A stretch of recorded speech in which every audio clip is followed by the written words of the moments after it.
Sveicināti sekotāji! Šodien gribēju jums parunāt par tādu lietu, par ko pēdējās dienās arī diezgan daudz ierakstu Facebookā veicam par meliorācijas stāvokli Jūrmalā.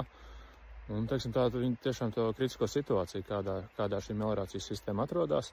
Atceramies, pēc pagājušā gada vētras bija vairāk solījumi no vadošās koalīcijas pārstāvjiem, ka šī meliorācija tiks uzlabota,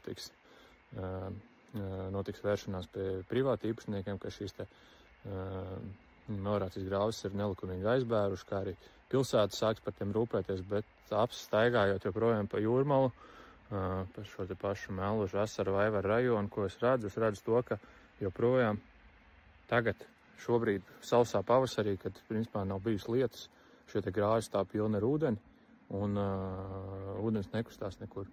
Un daudz no šiem caurtekām joprojām ir cieti. Principā ļoti reti, kur redz, kad notiek kaut kādi darbi.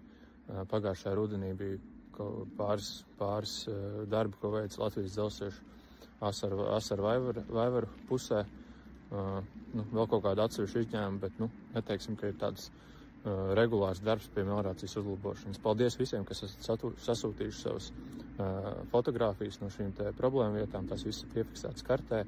Bet, jāsaka tā, ka lasam uz plakātiem citi soli, mēs strādājam, un, ko es redzu, kā notiek šī strādāšana. Šī strādāšana ir tā, ka visi grāvi mums ir pilni, un atgriežoties pie tēmas, par ko es arī iepriekš runāju, paskatāmies, kas notiek ar mežu, tepat blakus Asaru parkam, viss joprojām ir sagāsts, un tiešām tāpat arī pie Pumpuru skolas redzam šis te parks, kur bieži vien bērni dodas pastaigāties.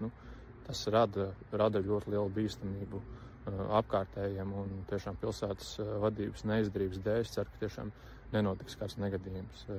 Paldies vēlreiz visiem, kas esat sasūtījuši savas bildes, un turpināsim cīnīties. Vislabāk!